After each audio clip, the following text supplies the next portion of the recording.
Hi, Steve Gordon here, your friendly neighborhood Goleta carpet repair expert. And if you've been searching the internet in hopes of finding a solution to a carpet repair problem, you've come to the right place. I've made this video to answer all your questions all about carpet repair. Now, if you need more help after you've watched my video, and you might, well, feel free to call here at the office. I'm thrilled to take your call, answer all your questions, and then if you'd like, come on out and fix your carpet. So again, Steve Gordon.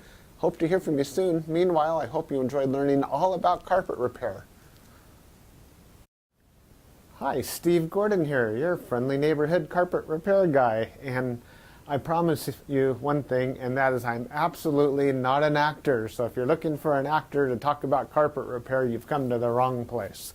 But if you want to know about carpet repair, whether it be carpet stretching, patching, Berber carpet repair, commercial carpet repair, transitions between your carpet and a floor, maybe your stairs need repaired, a seam could need repaired, or a few other things, well, in that case, you have come to the right place, because I'm going to talk to you about that, and I'm going to try to answer as many of your most frequently asked questions as possible.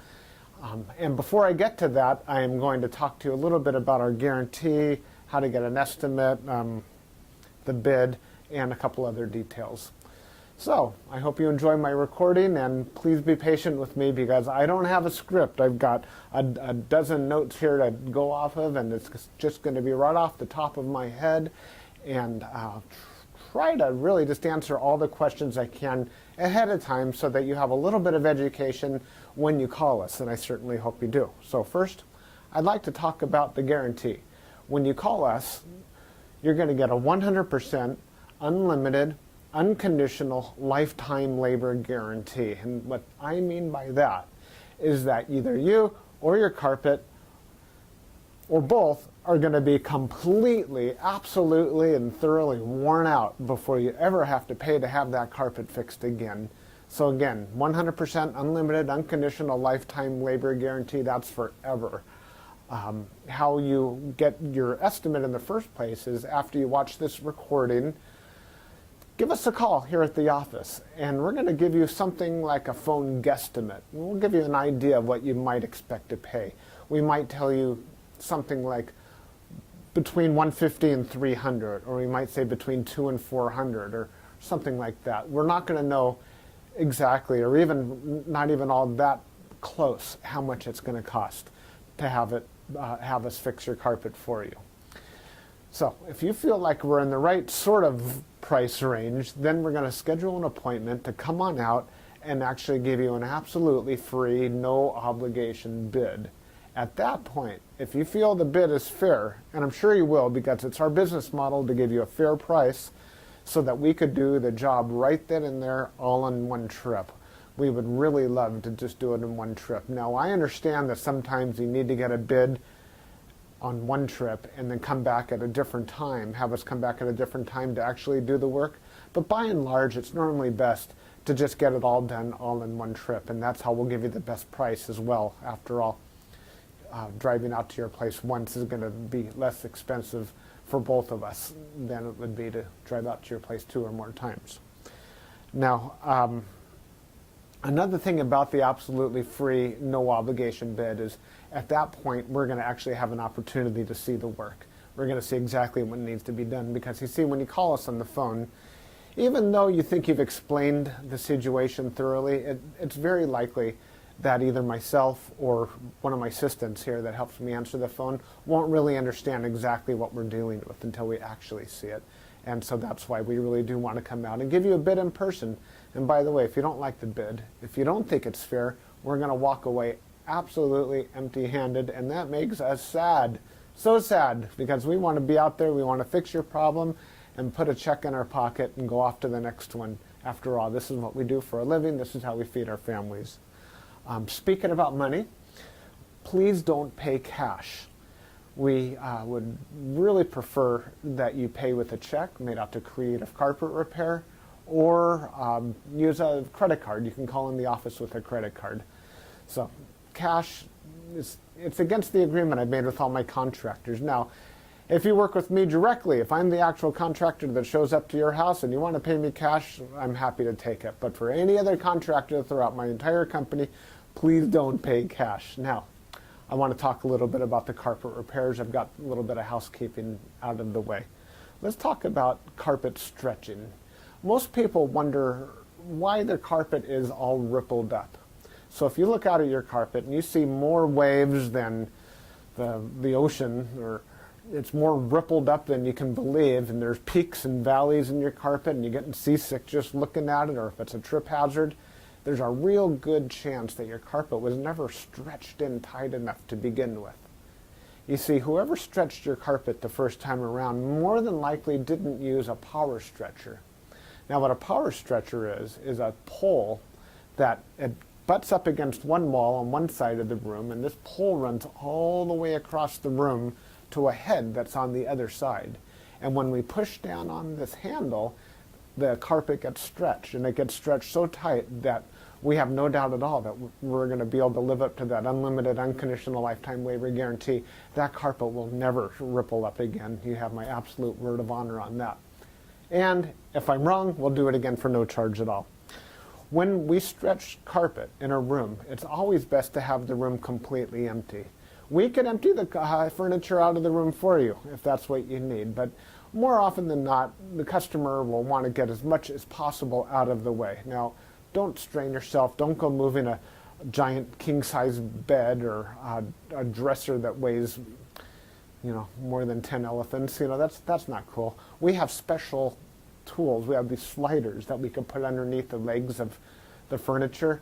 So even if your dresser weighs a couple hundred pounds and is harder than heck to move, we get those sliders underneath there, and we can move that stuff around if that's what we need to do. So don't strain yourself moving the furniture. Also, if you have a king-size bed and it's just completely unreasonable for whatever reason to move that bed, quite often we could stretch the carpet in that room without moving the bed. It's a lot more work. Those poles that I spoke about, they go actually underneath the bed, so we stretch the carpet right underneath the bed to the other wall. And it's a lot harder. It takes us a lot more time and effort, but it can be done. So that's a little bit about carpet stretching. We use a power stretcher. We don't just kick it in with our little Susie Homemaker little knee kicker, and it leaves a little bit of extra carpet at the end. We cut off that excess, and you'll see how much carpet we cut off when we're done. We throw it in a bag, and we tuck in the carpet along the edge, and boy, life is good. It looks so much better. One thing that you might be aware of when we finish, though, is if you had large ripples, the carpet could be soiled along the top ridge of those ripples more than at the valleys, and that makes sense. Where you're walking, that's where it's going to get more dirt. So after you stretch the carpet, is a real good time to have the carpet cleaned. Also, the carpet's out of the room, and the furniture is out of the room, and it's just a great time to clean the carpet. It looks a lot better at that point. Mind you, like I said, this is unscripted, so I'm just going to talk to you about carpet repair. Now let's talk about Berber carpet repair for a minute. Berber carpet repair has rows. Well, Berber carpet has rows. And actually the word Berber carpet, or the name Berber, it isn't exactly accurate. Berber carpet actually comes from a place out in the Middle East, country or countryside, where the area is called Berber, the Berber people or something like that. Anyhow, it's a very expensive rug, Berber rug. That's the actual meaning of the word Berber rug. The Berber carpets that we find today are very similar. There's loops and there's rows, and if you pull on one of those loops, or rows becomes unglued somehow, it could make a run, what we call a Berber run. So when you pull on that thread, it's like it's unzipping right in front of you. It's like, oh my gosh, what has happened? I've got this zipper run going all the way across the room.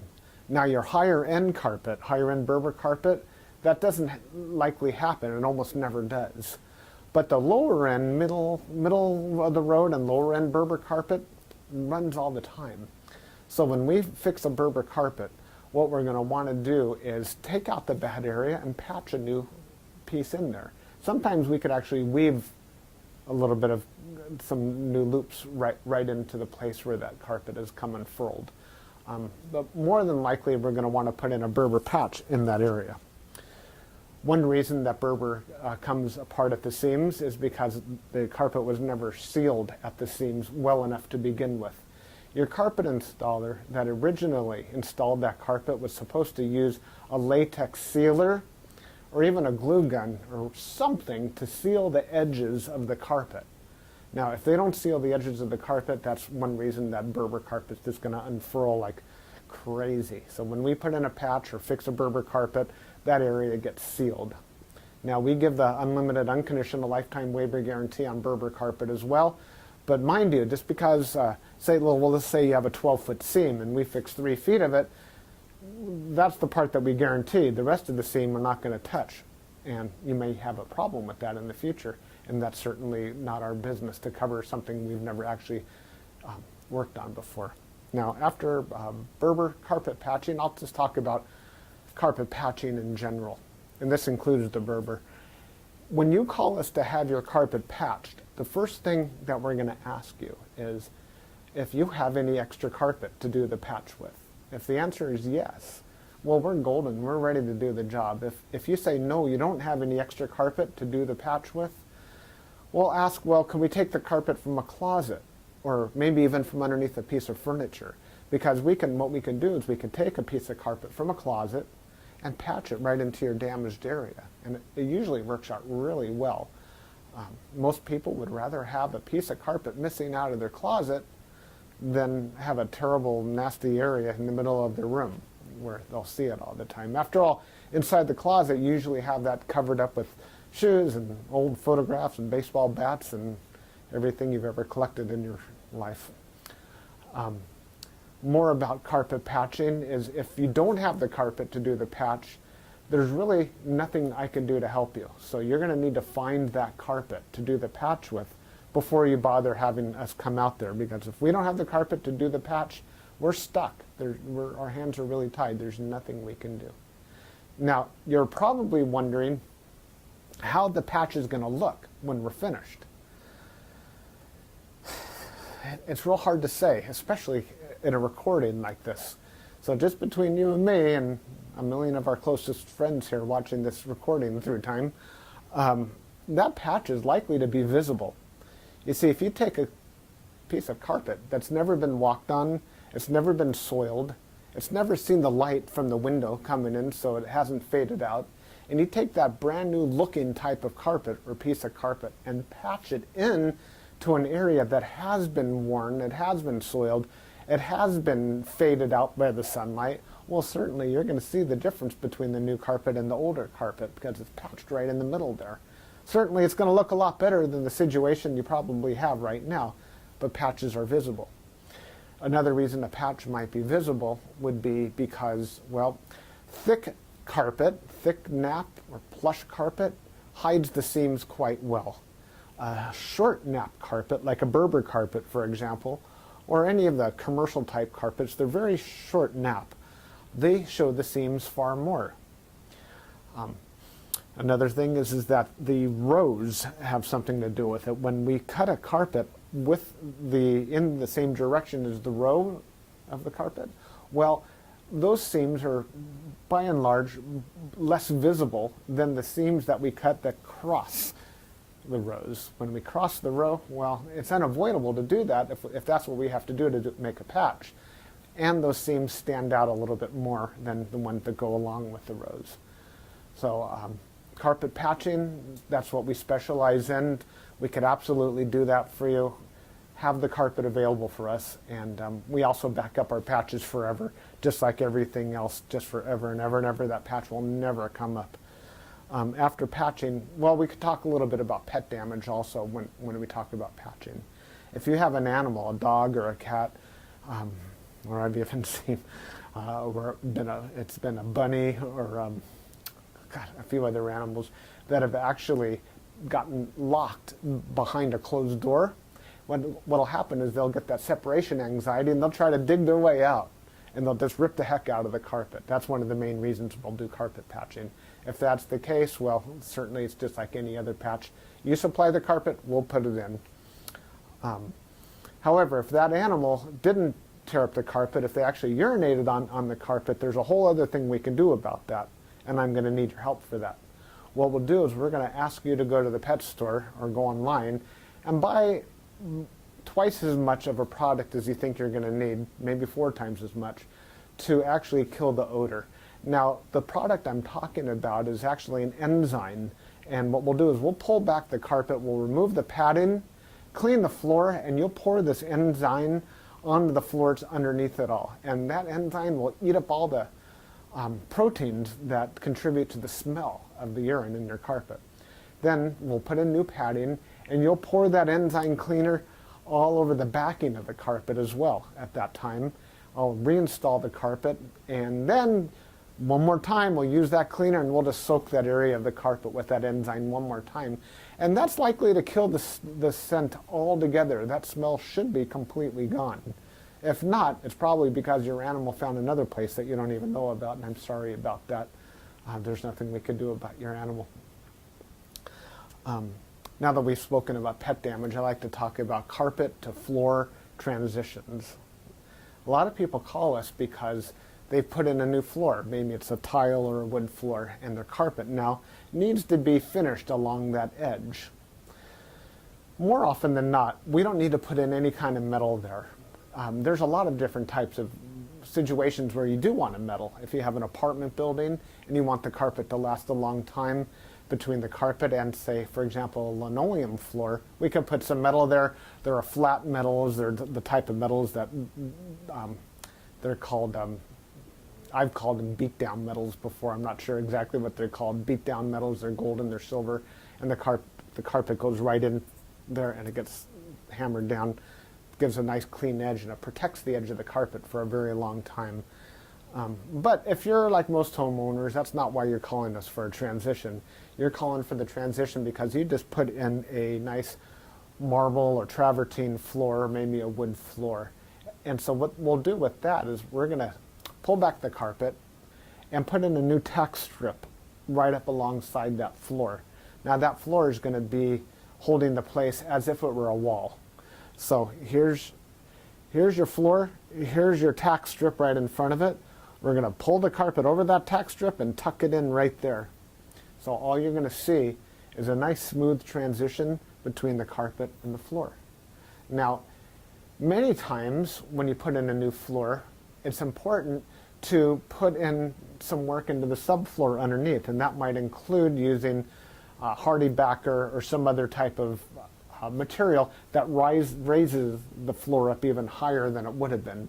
So let's just say, for example, you've got a 1/2 inch new tile and another 1/4 inch of underneath there of a hardy backer, or it could even be more. It could be 3/4 of an inch altogether, or even more, that is higher than the carpet. That's extreme. It's usually not that high, but let's just say it is. If we just bring the carpet up and end it right there, well, you're going to stub your toe against that thing. You're going to be cursing to holy high heaven every time you do that. It's just not fun at all. Trust me, it's not. You'll understand if you ever do that. What we're going to want to do in that case is one of two different solutions. We're going to do one of two solutions. One is we can pull back the carpet quite far and use a product like a Fix-All, which is a very fine cement type product. And we're going to feather in a nice ramped area, so we raise the level of the floor slowly up to meet it. What's great about that is the floor and the carpet will be at the same level, then you won't stub your toe. What's not so great about that is when you're walking up that little ramped area, well, you feel like you're walking uphill. There's really no way around that I know of outside of pulling out all your carpet and floating a whole new layer of concrete, self-leveling concrete on the entire concrete floor and underneath. That's a lot of work. It's possible that would be the perfect way to do it if I were working on a $10 million home in Beverly Hills. That's probably what I would be doing. I would be raising the entire floor to be level with, so the carpet could be level with the floor. But here in the real world, what we'll normally do is rise it up with some Fix-All, or we could do it even easier. We could use shingles, cedar shingles.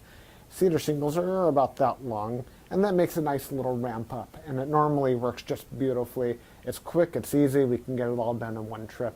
So we're going to raise the level of the carpet right up to the level of the floor, and you're just going to be happy as can be about that. Some transitions are round, curved. Other transitions could be squared. We can do, there's 100 types of transitions out there. And if you look on the internet under carpet to floor transitions, you're going to see a lot of examples. Perhaps even on my website, you can see some other examples. And so when you call us, you can explain what you're dealing with, and that would help us with the program here. Stairs. So, do you have a problem with the carpet on your stairs? I did a job like this just today, where the cat had actually torn away the corners of almost every stair all the way up the stairway. The lady was not happy about this. My solution to this was that, well, first of all, I asked her, do you have any extra carpet? And the answer was yes. You can take the carpet out of a closet. And I told her, well, you're going to have carpet missing out of a closet. And she said, well, that's fine. You can put this carpet in the closet. So she had something that didn't match at all. And she didn't mind because, well, she just didn't care that the carpet in the closet didn't match halfway through. So I took the carpet out of the closet, and the first thing I did is I completely replaced the first two stairs, because after all, the first stair or two wears out faster than everything else anyhow, and those first two stairs were pretty trashed. Instead of just fixing the little corners, just replace the entire stair if you can. It'll make a world of difference to have something new there. With all the rest of the stairs, I just did these little bitty patches all the way up one side and all the way down the other, and it was just beautiful. I think it gave her probably another 10 years of life to her carpet to fix those stairs. Another thing you could do with stairs, what some of my customers have done, and I love this idea, is replace the entire stairway by, well, let me back up a little bit. Let's just say you have a 3 or 4 bedroom house, and it's the same carpet throughout the entire house, and your stairway is pretty much in the middle of it all. And if you replace the carpet on your stairs, well, it's going to be a slightly different color than the rest of your carpet, and that's going to look low class, and we don't like that, do we?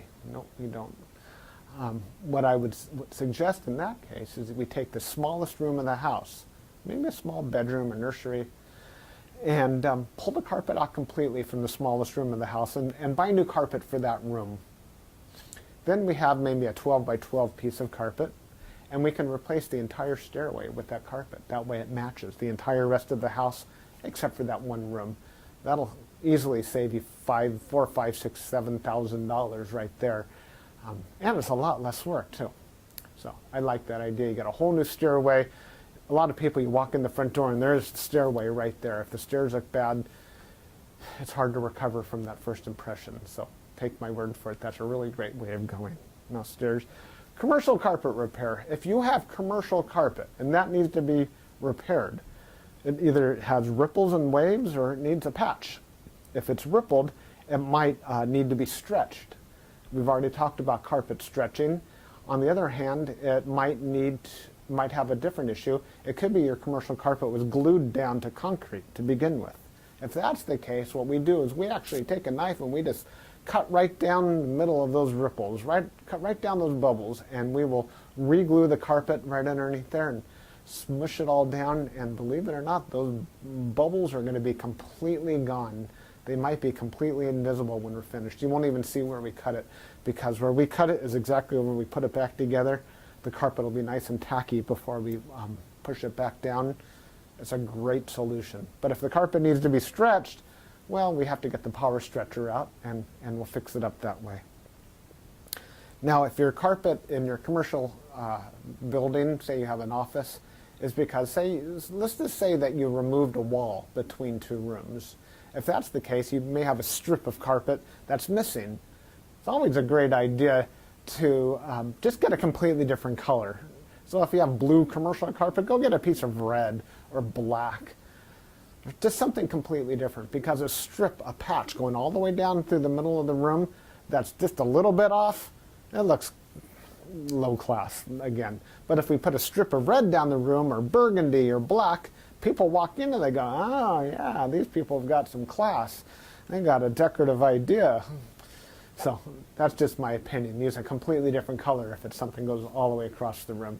Now if it's just a patch, a small patch for whatever reason, and you have a little extra carpet, we can always patch it in with whatever you have. Seam repair. Good news and bad news. The good news about seam repair is that we can make your carpet so the seam doesn't keep getting worse. The bad news is that if it looks bad now, it's probably not going to ever look good again, regardless of what we do to it.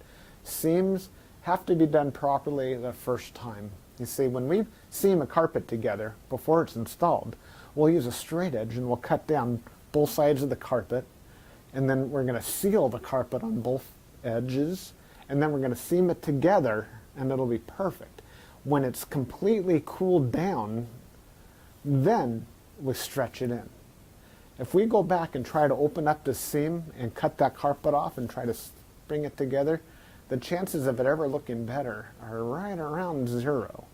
So I'm sorry to tell you that your seam repair, we can make it possibly look a little bit better. We can make it stop getting worse. We can make it not be a trip hazard any longer. But don't have your expectations too high when it comes to seam repair. The last thing I want to talk about is flood damage. Now, if you're watching this right now and you've got a flooded out carpet, you are in a world of hurt, and I'm sorry. The first thing I would do if I were you is probably have about 3 fingers of scotch. And then I would go ahead and get an extractor, like a hot water extractor. You can rent them at the just about any rental yard, and just start extracting all the water. Pull back the carpet, get rid of all the padding that's underneath your carpet. Rent a couple of blowers, or as many blowers as you need, and these things, they kind of look like a snail. As a matter of fact, that's their nickname in the field. We call them a snail. And they're shaped like that, and boy do they ever blow. And you can blow dry the whole underneath of your carpet. Set it up and get the carpet completely dry. At that stage, that's when you call us, and we can supply new padding, put a new pad, reinstall your carpet, clean the carpet for you if you're in an area that we do carpet cleaning, and life is good. You can put your furniture back and you'll be happy again. You don't have to do it yourself. If you want to call a company, even ours, depending on your area, can do that extraction for you as well. Now, if it's really flooded, I mean, seriously, like you're ankle deep in water, don't even bother. It's beyond almost everybody's ability. That means that your baseboards are all going to be all wet. A professional company will come in, remove your baseboards, and we don't do that ourselves. They'll remove your baseboards, they'll drill holes in the wall, attach blowers to your walls, and blow dry the entire area, inside the walls and out, the carpet, the floor, the whole shebang. And then we can come in and put the carpet back down at that point. So I hope that I've answered your questions. If you have any additional questions, now that you've heard me talk for the last I don't know how long, feel free to call me here at the office. I would be just tickled pink to hear from you. If I'm not here, one of my assistants, whoever answers the phone, will be well trained and will be able to answer any questions that you have about carpet repair. And then at that point, we'll be absolutely positively honored if you would have us just come on out to your place and fix your carpet for you. And that's all I have to say. Again, I'm Steve Gordon, and I promised I wasn't an actor, and by now you believe it. I'm a carpet repair guy, and I'll be looking forward to hearing from you, so please call me. Thanks. Bye-bye.